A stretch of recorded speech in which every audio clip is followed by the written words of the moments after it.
All right. Welcome back, friends, to I don't know what I'm going to call this series. I feel like it's another episode of Talking with My Liver Friends and Other Liver Moms. We're talking all about transplant stories. And today I have a friend that's all the way in Texas.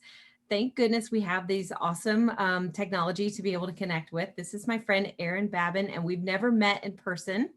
But I feel like we don't know each other super well, but we know each other well enough all about our daughter's stories. And her daughter had her transplant back in 2013, which is the same year where my daughter Corey had just had her first Kasai. So Erin was a little bit further down the road in the journey, and I remember following her and on social media and just praying for her daughter Elise and making sure that she had her transplant and watching the whole journey. And so now we're finally able to connect, and I want to share Erin's story. Well, I want Erin to share her story with you. So I want you to tell us what was going on in life before you entered into this whole crazy liverland.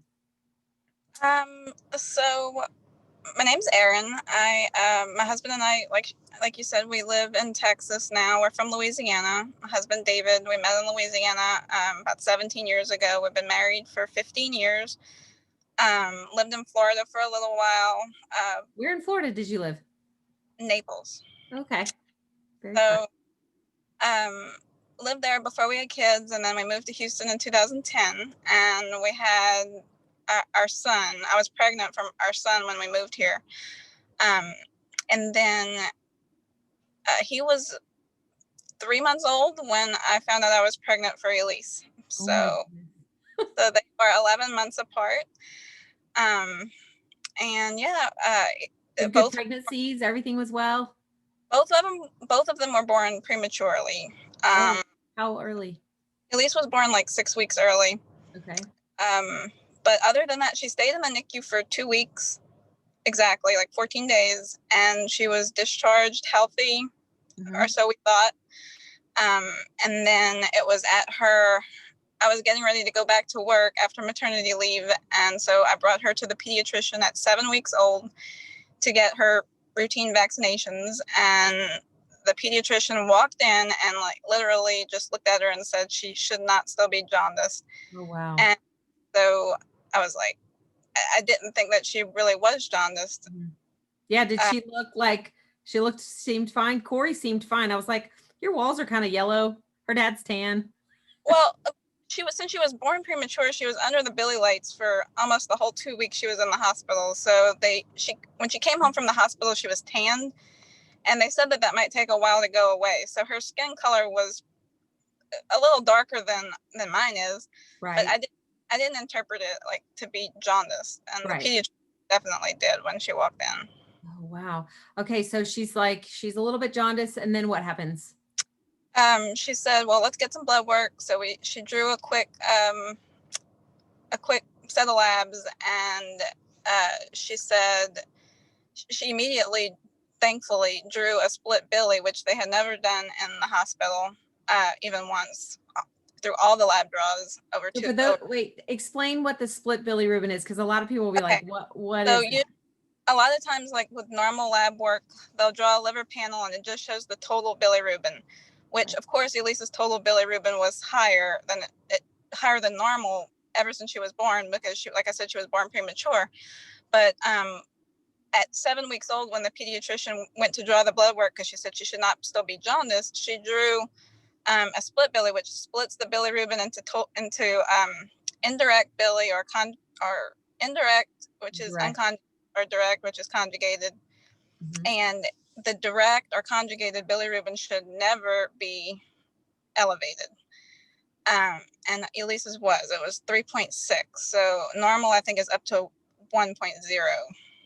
I So think. did she have anything else like the typical signs of biliary atresia, like their pale Nothing. stools or anything like She that? did very soon after her diagnosis. She started to have those symptoms, but at the time that we went to the pediatrician, I had like zero concerns. Okay. Um, Yeah, so I didn't have any concerns either. I thought Corey was gaining weight. A lot of times with biliary atresia, the kids don't gain weight or they have pale stools.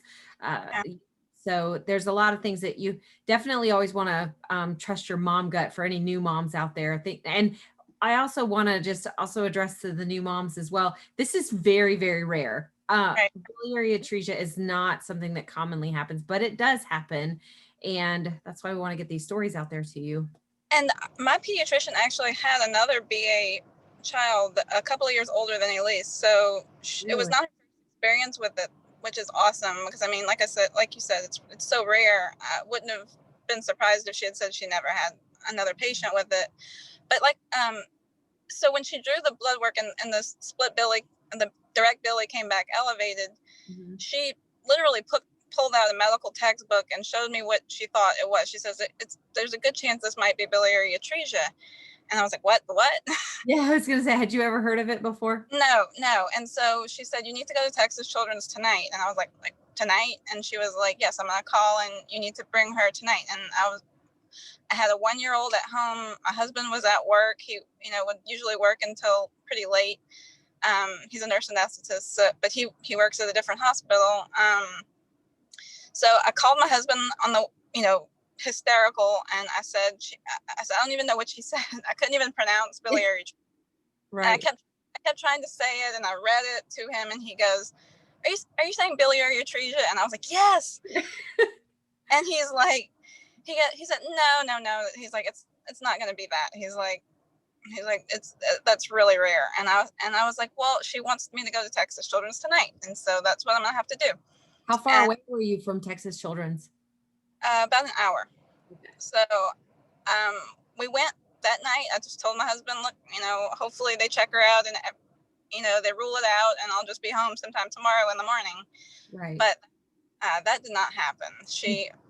Once we went there that night, she was worked up, admitted back to NICU, which was kind of odd because she was 7 weeks old, but she was actually the size of basically a newborn. So they put her in NICU again, and she stayed there until after she had the Kasai operation, Did they do, 2 weeks after Kasai. okay. So did they do the Kasai with like the next day, or was it a couple days that you guys had to wait? They did a HIDA scan. They did lots of blood work, ultrasound. They did a HIDA scan. Everything was consistent with biliary atresia. And so then they did a liver biopsy, which was also consistent with biliary atresia. And then they said, okay, well, the only way to know for sure is to do this Kasai. And the first part of the Kasai is the cholangiogram. And so that was maybe 3 or 4 days after we were admitted that we finally got the Kasai. And up until halfway after, when she went in for the Kasai, I still thought that they were going to call and say they were closing her up and that she didn't actually have biliary atresia, but that didn't happen. So Didn't happen. So did she recover well from her Kasai procedure? Did she have any complications? Were you like hopeful this is all going to be yeah, fine? her billy dropped. I believe it was like 3 or 4 at the time of her Kasai, and it dropped almost immediately to 0.0.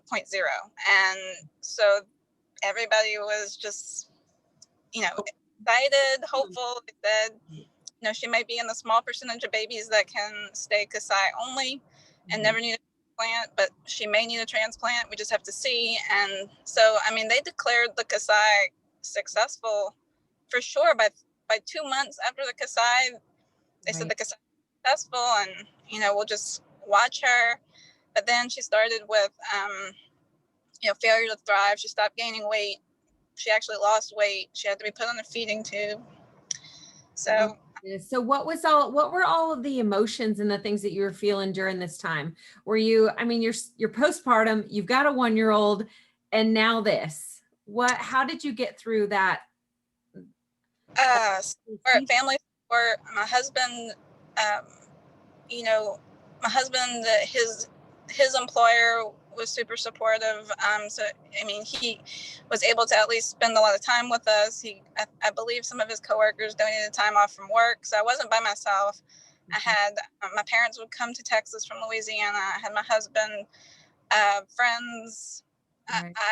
I met liver moms pretty quickly. I know one came to the NICU right after her Kasai, and then I met others in the liver clinic, and I Now, I did a lot of self care. Just things to just kind of self-soothe. And Yeah. Yeah. So you could, it's like, it's so emotional when it's your baby. You think it's one thing when it's someone else's baby, but when it's yours, it takes on a whole nother yeah, I level. really just wanted to talk to people that knew what was going on though, and what was like could relate to it, Right. because a lot of people wanted to be supportive, but they were just like, well, you know, so she had her surgery and she's going to be fine now. And I was like, no. And not knowing was the worst part. That was the hardest thing on me was, up until she was about 4 or 5 months old, I just didn't know which way it was going to go. And so So I was like, did she seem healthy after the Kasai, like 4 or 5 months? Like when did things start turning, taking a turn where you had to go the transplant journey? I thought she was getting better, and I thought things were looking good until I can't remember if it was 4 or 5 months that we were at liver clinic, and we'd been trying to get her to gain weight. We tried all kinds of different formulas, and the dietitian came in with the doctor and the transplant coordinator, and they just said, our recommendation is that we start her on an NG feeding tube to get her to gain weight, and since we're going to be doing that, we also need to list her for transplant and get the transplant evaluation started. And of course, I was by myself at the clinic appointment. I did not expect to be talking about transplant at that appointment. So And how old was Elise at this time? I'm about 5 months old. Okay.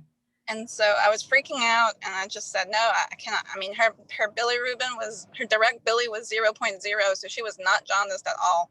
Mm-hmm. And I was just like, I didn't think that she was sick enough for a transplant. And they explained that it's looking like it's going that way. So we want to list her early, and, we expect that she's going to get sicker and sicker. And as she gets sicker, she'll be higher and higher on the transplant list. And that's what we need, is that we need her to be in a good spot when she gets, when push comes to shove and she needs the transplant. But they're like, we won't transplant her if she doesn't need it, Right. but we want to get all of our ducks in a row. And so I was like, okay.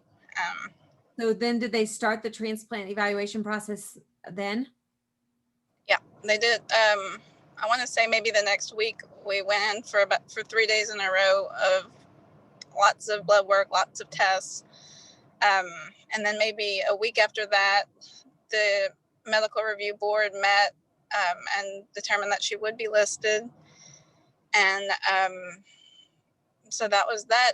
And then she stayed pretty stable in the same spot on the list for. What was her PELD score? The PELD is the pediatric end-stage liver disease score. What was her score when she was listed? A -3. Oh, wow. Corey's was a 15, or I think she was a 10, and then she was a 15 actually when we got the call. Yeah, it was a -3. So you're thinking, oh, we're good for a while. We're good for a while. And we were. I mean, she didn't move up on the list for that was in May. She didn't move up on the list until December. Okay. You were on there for a long time. Did you get any calls during that time?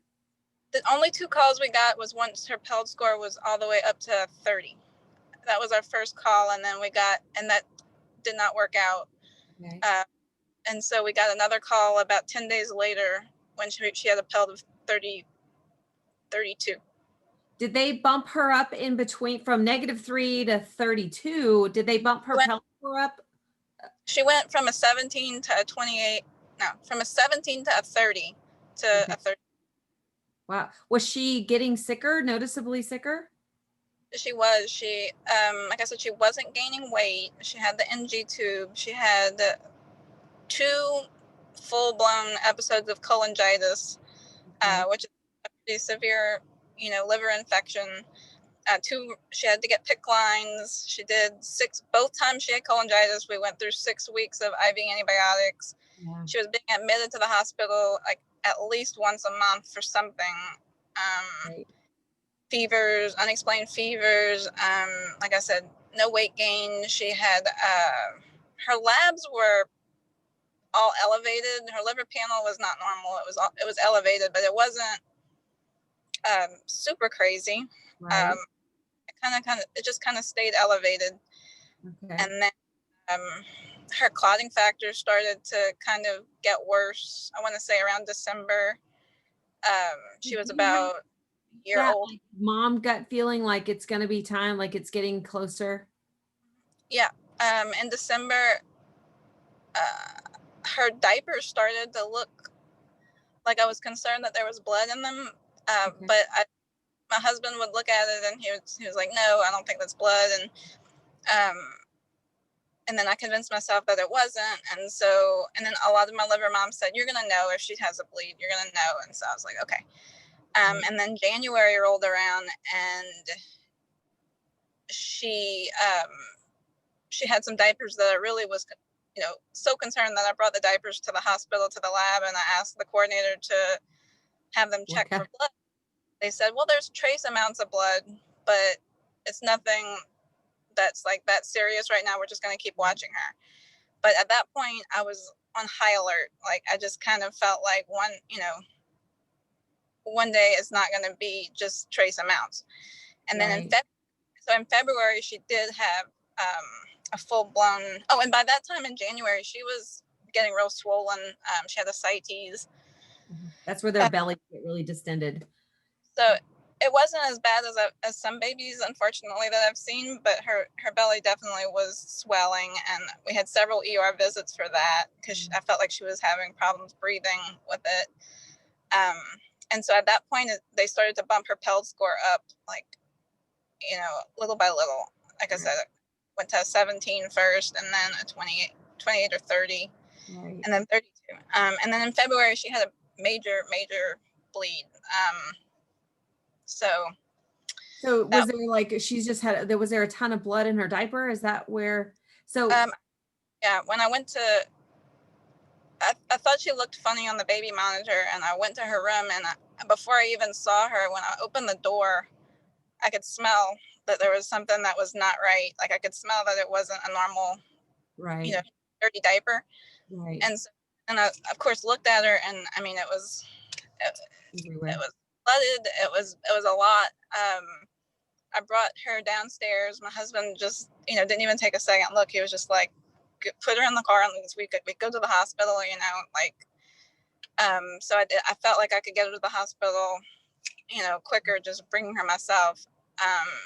In retrospect, maybe I should have called 911 because when we got her to the ER, her hemoglobin was a 4, which was very low, and she needed two blood transfusions. Did any surgery to find out where the bleed was coming from? They did. They brought her to. They did an endoscopy, and they explained to me that she was too little to do banding, which they do on some bigger kids, for that. But they said if they, when they find the bleed, they're going to do sclerotherapy, which is basically when they burn it, or they do like scar the tissue to stop the bleed. And they said this is a temporary fix. We're gonna work to get her transplanted as quickly as we can at this point. So that was in February? Yes, it was the end of, I think it was the end of February, and they requested exception points to bump her PELD up, and they did. I think it was a 30. It got bumped up to a 30. We got a call. We went to the hospital for transplant. The surgeon got the liver, harvested it, brought it to the hospital, and determined that it was no longer viable. Oh, what was that? I mean, that's such a letdown. And for those that are maybe in that liver journey, that's what happens a lot of times. You can get that call and then it's a no-go. You don't know until basically right up before they take her back. And I was upset, but at the same time, I didn't want him. He's like, you don't want a transplant with less than a pristine liver. He's like, and he goes, we will find one. He reassured me, and I wanted a crystal ball. Of course, I was like, when? Yeah, when? Tomorrow? Next day? Yeah, like we're already here. So he said, we're going to ask for more points. We'll get her even higher up on the list, and then, hopefully soon. So it was 10 days later that I believe it was 10 days, maybe it was 2 weeks. That you got the. Yeah, it might have been 2 weeks after that first call. But Tell me about what was happening the day when you got the call that it was a go. It was crazy that day. It was a Saturday, and we would always do like a family fun day on the weekends if we could, if we weren't in the hospital already. So we were debating. We're like, should we go to the zoo which is in Houston, or should we go to Galveston? And I had this feeling that I wanted to be close to the hospital if we got the call. So I packed the hospital bag and I put it in the back of the car. And I said, we're gonna go to the zoo. That way, if we would get the call, we would only be 5 minutes away. Wow. And my husband was like, "You're crazy." He's like, okay, fine. So we go to the zoo, and I remember I was pushing the stroller, and I kept taking my phone out and putting it like in that little rack on top of the stroller. And my husband kept putting it back in the diaper bag. He said, "You're gonna lose your phone. You're gonna lose your phone, and then what happens if you get the call?" And I was like, "No, I need it out." I was like, what if it rings? I need to hear it. And it was really surreal when the phone rang, and it was unknown number, which is always the way Texas Children's calls. So they said, this is your call for transplant. They're like, how soon can you get to the hospital? And I said, 5 minutes. 5 minutes. Oh my goodness. So what animals were you guys looking at the time? We were in the bird section. So I'll never forget the spot, but so I literally don't remember leaving the zoo after the call. Right. It was just like a flood of emotions, and just like I was scared, I was excited, I was just like, get out of here, let's go. And my husband was kind of shocked, and he was just like, well, wait. And he wanted to go to the bathroom, he wanted to do like, we got to go right now. How long so you get the call? A lot of times, for if you're never been in this situation, I know we got the call, we had just arrived in Atlanta, and so we were literally going to go for liver clinic the next day whenever we got the call for Corey, and they're like, well, it's going to be transplant day instead. So they give you several hours to actually get there. It's not like you get a call, you have to be there in 5 minutes. But how long was it before her actual surgery time? Oh, well, because usually the time frame is about 2 hours that they say they would like you to get there. We got there right away, and then let's see. I would say we got there at about 11:30 in the morning, and her surgery started maybe 7 p.m. that night. Okay. Did it go all night, or how many hours was her surgery? I think she was done at about 2:30 in the morning. Okay. And did she, was she extubated right away? Could you see her? How did her surgery go? And extubated fairly quickly, and I would say mostly because my husband really kept pushing and getting them back in there to check her, my husband, he's in anesthesia, that's what he does, and right. did not want her intubated any longer than he thought that she needed to be. And so I would say about 12 hours. Within 12 hours, she was she was extubated. Wow. And I would say she only stayed in ICU maybe a day and a half. Wow. And then she was, we were like. And how old was she at the time of her transplant? 17 months. 17 months. Okay. So she's just a tiny little thing. Was she, I guess, already walking? Was she walking pretty good by then, or not walking yet? And not started because of her big belly. She didn't walk until about a month after transplant. Okay. So she was about when she started walking. So that's kind of comforting to some moms, because you wonder, it's hard not to compare your kids to what other kids are doing, but when they're got issues like that, and especially with biliary atresia kids, their bellies do get so big. They usually have skinny little legs and arms, and it's a lot of, they need a lot of core strength, which they don't have. So yeah. So what are, I want a couple more questions. How did you handle that season with marriage and a toddler as well? And then also, what were some things that people did for you that helped during that season? Well, like I mentioned earlier, my husband's employer sent meals, like the meal delivery services. They would set that up a lot of times when Elise was in the hospital.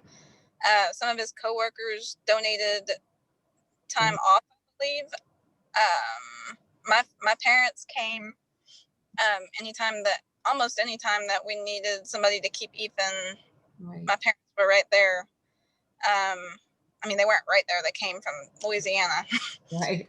but But that they help. they were they were willing to pick up and come over. We also had lots of friends that offered to keep Ethan if we needed. I don't think we ever left him with friends. Either my husband would work it out so that he was off and kept him at home, or my parents would keep him at home. Right. But my employer was super supportive. Did You you know, continue to work during that time? I worked up until transplant. And then, with just taking days off here and there when she was in the hospital. And then I had an intermittent FMLA leave, which I've always had. I've always had an intermittent FMLA leave open for when I need it. Okay. So, like I said, just a couple of days here and there up until transplant. And then I took off 10 days for transplant. Then she came home, and I worked at home. My employer started letting me telecommute when she was listed. Okay. So with just a little bit of help from like my parents and David when he was off and things like that, I was able to, go back to work pretty quickly. That's great. So she's transplanted. Has everything gone well since transplant? Has it been like a whole new life? Did you feel like a burden was lifted, or what's been life after transplant? Post-transplant life has been 100%. It's been, compared to pre-transplant, it's been amazing. We have had a lot of complications. You can go down the list of potential complications of transplant, and Elise has probably had like 90% of them plus some. Mm-hmm. She's had 3 rejections. She's had CMV, which is a pretty serious virus that can attack the liver. She's had EBV. She's battled EBV. She battled for a couple. That's also another virus. It's the same virus that causes chicken pox. And she struggled with that. Now it's pretty stable. And she's also now CMV negative, EBV negative, but I never want to hear those words again. No. Each time, is it just like another punch in the gut every time that these it messes up her labs. We have to have biopsies. We have to, with the EBV, we had to do a lot of med adjustments, and every time they adjusted meds, it seemed like she was going into rejection. So it was just a really crazy balancing act. Right. And then, of course, after the three rejections, she was treated with long-term steroids. So that caused osteopenia, which is real brittle bones. Has she broken anything? No, she hasn't, thank God. But we have to go for every year. And we just know that her bone density is really low. So she takes vitamin D every day with her meds. Right. And then also because of steroids, she has developed adrenal insufficiency. Which, really? What does that look like? That we discovered that because she was constantly having to be admitted to the ER and almost immediately placed on shock protocol every time because her vitals would just crash. And it was simple things. I mean, they would determine that it was a ear infection or a urinary tract infection, and it was any slight illness, a cold, a common cold, definitely the flu when she had that, but any otherwise minor illness would cause her to completely crash, like with vitals. Goodness. And so I was in the ER and I was like, this is insane. I was like, I know a lot of other transplant kids and liver kids, and they get sick, but they don't end up in the ER on shock protocol for an ear infection or for a stomach bug or anything. And I know she's immunosuppressed, but there's got to be something else going on. And so this one ER doctor mentioned to me, he was just like, has she been on steroids recently? And I said, yeah. Yeah. I said, she's not on steroids right now, but she's been on plenty of steroids. And so he didn't tell me why he was asking that, but I immediately started Googling steroids, crash, vitals, shock protocol. And I saw this thing about adrenal insufficiency. So I asked, and I said, when the GI team rounded, I said, what about adrenal insufficiency? I was like, is that possible? Mm-hmm. And they were like, well, we would have to do we would have to, put her through some testing. He's like, but it's probably not it. And so I said, well, can we check? I mean, is that possible? And Right. so they were like, well, we'll send you to the endocrinologist and let them decide what they want to do. So we did that. We got first they started with a cortisol level. How old was she with this? I would say she was about 5 years old. Okay. So this is a few years after transplant. Yeah. And she had been, like I said, through 3 rejections in 3 years prior to this diagnosis and all this going on. But the endocrinologist said that they were going to start with a cortisol level, and if that was low, well, then that would indicate maybe they needed to do more testing. But if her cortisol was fine, then they'll just move on. So I said, okay, sounds good. So they did the cortisol level, that was low. And then we did, I'm drawing a blank. I can't remember the name of the test, but it's like the gold standard for adrenal insufficiency. Right. It's a 3-hour test, and they do 3 blood draws over 3 hours. And oh my goodness. First they get a baseline, and then they administer like a stimulus, which acts like it would be, something like attacking Elise, like an illness or something that would right. It should trigger her body to produce cortisol, which is what all of our bodies are supposed to do to kind of like keep you stable. Right. And when they administered her stimulus, her cortisol level did not increase at all. So the endocrinologist diagnosed her with it. She said she has a pretty good case of adrenal insufficiency, and that's why she's crashing, because she doesn't cortisol like at all. And that is because of all the steroids. Her body just became, it just assumes that, she's going to take steroids. So and how do they treat that? What's the protocol to fix? How do you help fix that? For about a year, they started her on a cortisol tablet, and then they slowly tapered her off. Okay. So I'm going to say, I forget, I'm not going to start throwing around dosages, but they started her like, let's say on 3 tablets of this, and then Cortef, I was trying to think of the name. So it's not like a heavy duty steroid like what they would treat rejection with, but it's just a little bit of a steroid to kind of,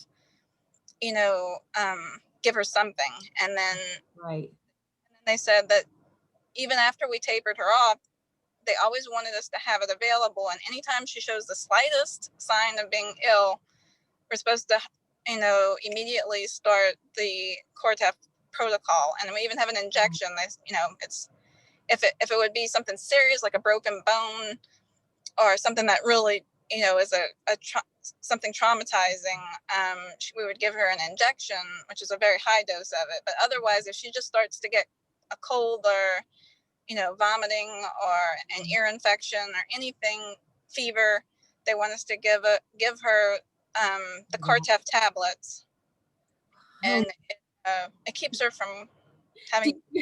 Do you feel like you have like all of this newfound medical terminology that you didn't even know you needed to know? Yeah, it's been an adventure. But what would you say, what is something, if somebody else is new in the journey, what would you, and now that you've been through it and you've experienced also the bumps in the roads, what would you say to encourage someone else or to tell another mom or dad facing a transplant? I would say it's kind of cliche, but it's a marathon. It's not a sprint. It's, it's just, it's going to be it's a constant, kind of battle. And, I just would suggest just, taking things as they come, one day at a time. Right. It's not going to be it may not be the smoothest road.